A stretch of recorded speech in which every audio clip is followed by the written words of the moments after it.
ఎన్నాళ్ళ నుంచో తెలుసున్న ఒక ఫ్రెండ్ని తను ఇప్పుడు సెలబ్రిటీగా ఎంట్రీ ఇలా తీసుకోవాలి అని అంటే ఒకలాంటి ఎక్సైట్మెంట్ ఉంది తెలుసా నిజంగా. ఎగ్జాక్ట్లీ నాకు కూడా ఏంటంటే 2008 నుంచి కలిసి వర్క్ చేశాం కదా, సో చాలా ఏళ్ళ నుంచి తెలిసిన ఒక ఫ్రెండ్ చాలా రోజుల తర్వాత కలిసే వరకల్లా ఫీల్.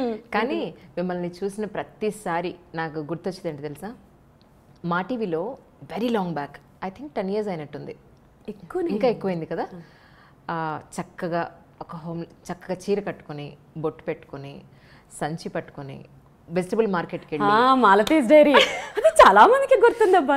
అసలు మిమ్మల్ని చూసిన వెంటనే అది ఖచ్చితంగా గుర్తు రావాల్సిందే, ఎవరికైనా సరే మా టీవీ చూసేవాళ్ళు ఖచ్చితంగా గుర్తు రావాల్సిందే. అలా ఉండిపోయింది మైండ్లో తెలుసా. అబ్బా ఎంత చక్కగా ఉంది తిను అని అనిపించింది. అంత మంచి ఆపర్చునిటీ నాకు రాలేదు అని ఏంటి అసలు ఈ వీణావాణి గురించి తెలుసుకోవడానికి ముందు ఈ ఫస్ట్ కెరీర్ ఎలా స్టార్ట్ అయింది, అసలు ఎక్కడి వారు మీరు, ఏం చదువుకున్నారు? నాకు తెలుసు, వ్యూవర్స్ కోసం చెప్పండి. ఈస్ట్ గోదావరి నందంపూడిలో పుట్టాను నేను. 8th class వరకు కూడా అన్నిట్లో ఫస్టే, అసలు స్కూల్ ఫస్ట్, అసలు ఆటలు పాటలు అన్నిట్లో టాపర్. సడన్గా అప్పుడు 8th standardలో అనుకుంటా ఈటీవీ ఏవో స్టార్ట్ అయినట్లునే, 8thలోనూ 9thలోనూ. అప్పుడు సుమక్క, ఝాన్సీ గారు వీళ్ళందరూ అసలు ఇళ్ళల్లో ఆరాధ్య దైవాలు అందరికీ. వీళ్ళందరూ పొగొడుతుంటే ఆబ్వియస్లీ ఎలా ఉంటుందంటే, ఇప్పుడు మనం అన్నిట్లో టాప్ ఉంటే అందరూ మనల్ని మెచ్చుకోవాలి, అందరూ మన వైపే చూడాలనిపిస్తుంది కదా. మేబీ ఆ టెన్షన్ కోరుకున్నానేమో తెలియదు. అందరూ ఇంట్లో వాళ్ళందరూ ఆవిడ ఎంత బాగా చేస్తుందో, సండేస్ అందరూ వస్తుంది, అది వస్తుంది, నేను ఎందుకు యాంకర్ అవ్వకూడదు, సో నేను యాంకర్ అవ్వాలి. ఒకటే స్లోగన్ ఉండేది, రాబోయే కాలానికి కాబోయే యాంకర్ని. ఇదే మాట. సో అప్పుడు మా మామయ్య ఉంటారు, రైల్వేస్లో చేస్తారు, నాగేశ్వరరావు గారు. ఆయన నన్ను, వాళ్ళకి ఆడపిల్లలు లేరు ఆయనకి, నన్ను బాగా చిన్నప్పటి నుంచి ప్యాంపరింగ్ అనమాట. ఇది యాంకరింగ్ అంటుందని చెప్పి లోకల్ సిటీ కేబుల్లో ఎండి మధు అంకుల్ ప్లస్ అక్కడ నటరాజన్ అని న్యూస్ ఇన్ఛార్జ్, సో వాళ్ళ దగ్గర తీసుకుపోయి ఎలాగైనా తెలీదు మా అమ్మాయిని యాంకర్ చేయాలి అని చెప్పి పెట్టారు.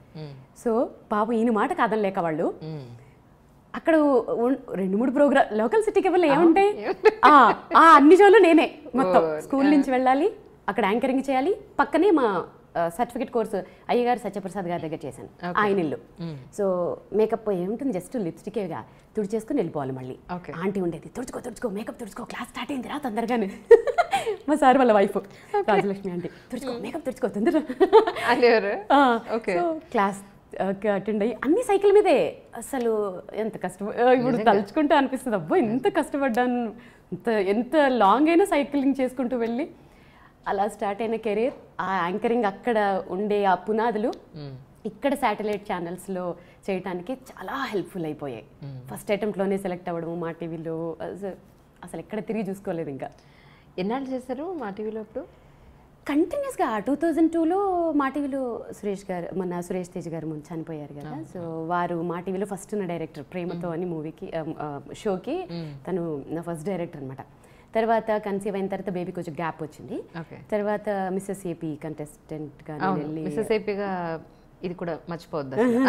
దాని తర్వాత 2006 నుంచి 2014 వరకు అసలు రోజుకి 3 ఛానల్స్ 4 ఛానల్స్ వర్క్ చేసిన రోజులు కూడా ఉన్నాయి. వెనక్కి తిరిగిన రోజులే లేదు, మీకు తెలుసు కదా. నిజం. చాలా మంది కింద కమెంట్స్లో అడుగుతున్నట్టున్నారు, నేను పెళ్లి చేసుకుంటాను. నేను మా వారితో అంటాను, ఏమండి కామెంట్ వచ్చింది, మా వారిని అడిగి చెప్తానని చెప్పు అంటారు. సో అదంతా అభిమానం ఉంటుంది అంతే. కానీ నిజంగా చక్కగా ఈ రోజుల్లో అంత జుట్టు ఎక్కడ చూస్తున్నాం, ఎక్కడైనా కనపడుతుందా? ఈవెన్ నాతో కనిపించదు. పెళ్ళి పిల్లలు అయిపోయిన తర్వాత ఆ జుట్టు కనపట్టలేదు, ఈ లుక్ కనపట్టలేదు. చక్కగా ఆ వీణ, ఆ బొట్టు, ఆ బొట్టలు, ఆ జడ సెట్ అయిపోయింది అంతే. నేను ట్రెడిషన్స్కి, మన హిందూ అంటే ఆచారాలకి, సంప్రదాయాలకి చాలా విలువిస్తానండి. దేవుడైతే ఏంటి, స్పిరిచువల్, వెరీ స్పిరిచువల్. మా అత్తమ్మ ఏం చెప్తే అదంతా, మాకు సంప్రదాయాలు బాగా ఎక్కువ. ఒక టాపిక్ వచ్చింది కాబట్టి ఒకటి చెప్తాను. మా అత్తమ్మ పెళ్ళైన ఫస్ట్ డే ఇంట్లోకి రాగానే చెప్పారనమాట, ఇంట్లో కొన్ని ఆనవాయితీలు ఉంటాయి. అదేంటంటే మాకు మట్టి గాజులు వేసుకోకూడదు, మేము నల్లపూసలు వేసుకోకూడదు, ప్లస్ పుస్తల తాడు ఎవరికి కనపడకూడదు, మంగళసూత్రం. మా అత్తమ్మ వాళ్ళు కొంగులు కప్పుకునేవారట. ఇప్పుడు ఈ ట్రెండ్లో అలా ఉండలేము, ఆబ్వియస్లీ కాలానుగుణంగా మారాలి. అప్పుడు ఏం చేస్తానంటే నేను పుస్తల తాడు వెనక్కి పెడతాను. చాలా మంది అనుకుంటారు నేను తీసేస్తానేమో అని. ఓకే, నో, వెనక్కి పెడతాను పుస్తల తాడు. ఓకే. సో ఇలా అంటే ఏ జిల్లా వాళ్ళు? మేము తెలంగాణ, మెదక్. Okay okay. కానీ వాళ్ళ వంశంలో కొన్ని ఆచారాలు ఉంటాయి కదా. సో మా వంశంలో ఇవి ఆన్వాయితీలు. ఓకే, ఇది ఇది దిష్టి తగులుతుంది అలా చూపించకూడదు అందరికీ అను సంథింగ్ అది. సో ఓకే, మీది లవ్ మ్యారేజ్ అని చెప్పని విన్నాను, అవునా? ఎలా అసలు మీరు సన్నగా చక్కగా ఈ రోజుకి తిరుపతి లడ్డు ఎలా అసలు ఎక్కడ పరిచయం మీది? నేను ఇంటర్ నుంచి, నేను చిన్నప్పటి నుంచి సెల్ఫ్ రెస్పెక్ట్ అంటే నేను మా డాడీని వాళ్ళని ఇబ్బంది పెట్టకూడదు అన్నట్లు అనమాట. సో ఇంటర్లో ఉన్నప్పుడే క్లాసెస్ చెప్పేదాన్ని. నేను రైల్వే స్టేట్ సెకండ్ ర్యాంక్ నాది ఆర్ఆర్బి. సో జాబ్ వచ్చిందనమాట. సో ట్రైనింగ్ కోసం హైదరాబాద్ వచ్చాము. ఓకే. సో ట్రైనింగ్ తీసుకుంటున్నప్పుడు డాడీకి ఎక్కువ ఇబ్బంది అవ్వకూడదు అని చెప్పి క్లాసెస్ తీసుకునేదాన్ని, వీణా క్లాసెస్. సో మా హస్బెండ్ వాళ్ళ కజిన్ వాళ్ళ డాటర్ నా దగ్గర క్లాసెస్కి వచ్చేదనమాట. ఒకరోజు తన్ని తీసుకెళ్ళడానికి మా హస్బెండ్ వచ్చి చూసి నన్నే చేసుకుంటాను కూర్చున్నారు. ఎవరు ఫస్ట్ ప్రపోజ్ చేస్తారు? ఆయనే చేస్తారు ఆబ్వియస్లీ. మనకు అంతా అస్సలు అవి నచ్చేవి కావు అసలు, అస్సలు నచ్చేవి కావు. కాకపోతే ఏంటంటే నేను అందానికి ఇంపార్టెన్స్ అస్సలు ఇవ్వనండి, అస్సలు అందానికి ఇంపార్టెన్స్ ఇవ్వను. ఇవాళ ఉంటుంది రేపు పోతుంది అది. ఇప్పుడు ఇవాళ మా ఆయన తిరుపతి లడ్డులా ఉండొచ్చు, 1 year తర్వాత నేను అవ్వచ్చు. సో నేను ముద్దుగా పిలుచుకుంటాను తిరుపతి లడ్డు.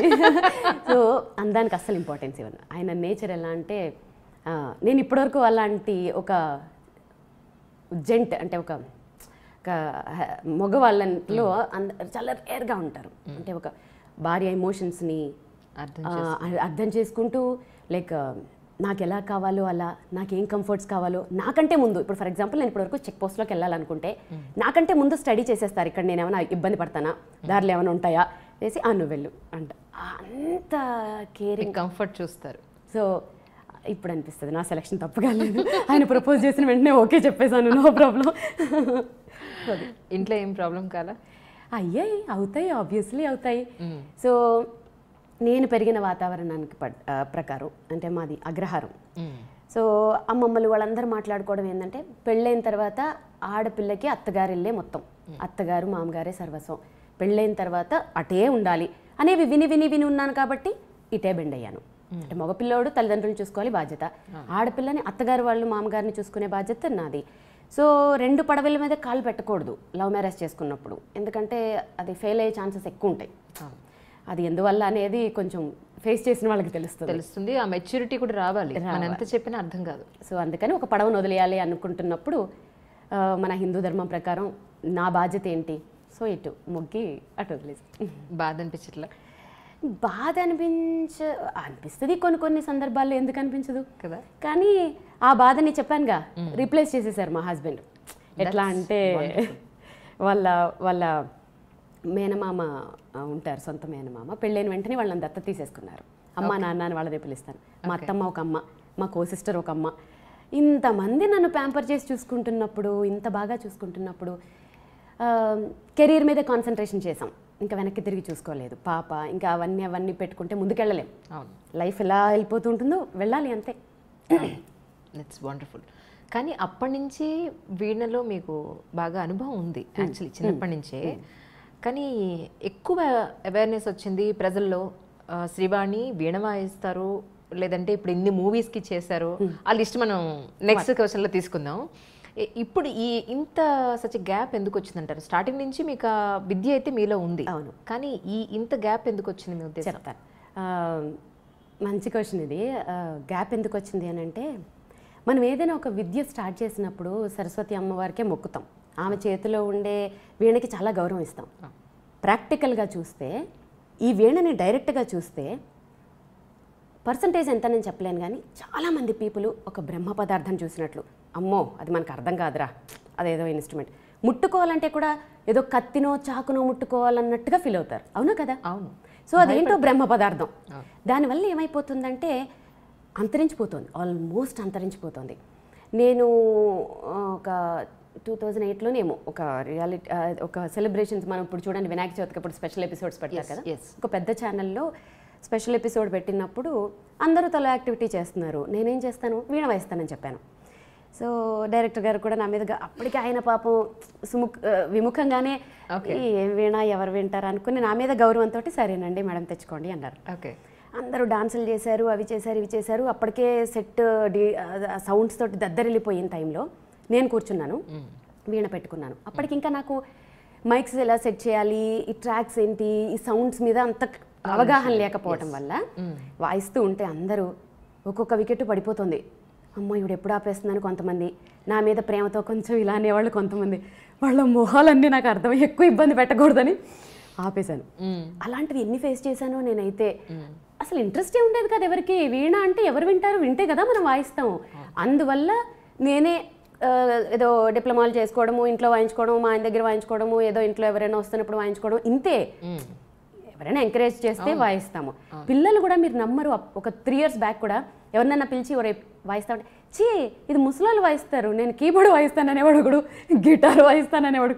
అయ్యయ్యో ఏంటిది అని. నో, మా హస్బెండ్ తోటి ఏందండి ఇది, ఎన్నేళ్ళు కష్టపడి ప్రాక్టీస్ చేశాను, ఇది ఇంతేనా అంటే అప్పుడు మా హస్బెండ్ చెప్పారు, వీణ అనేది నా దృష్టిలో కూడా బాబాయ్ చాలా కష్టమైనది. ఆ ఫీలింగ్ పోగొట్టే, అంటే సింప్లిఫై చెయ్యి.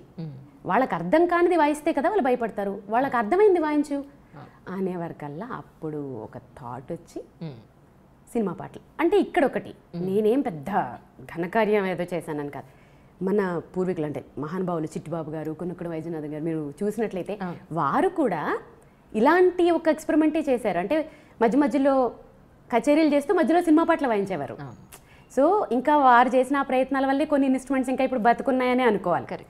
అప్పటికి ట్రెండ్కి తగ్గట్టు వాళ్ళు చేశారు, వాళ్ళని ఫాలో అవుతూ ఏదో చిన్నగా స్టూడెంట్ కాబట్టి ఇప్పుడు ట్రెండ్ని అట్రాక్ట్ చేయడానికి కొత్త కొత్త ఎక్స్పెరిమెంట్లు చేస్తూ నా వీణని నెక్స్ట్ జనరేషన్కి తగ్గట్టుగా మేకప్ చేసి మీరు ఇప్పుడు చూసినట్లయితే నా వీణలు చాలా స్టైలిష్గా ఉంటాయి.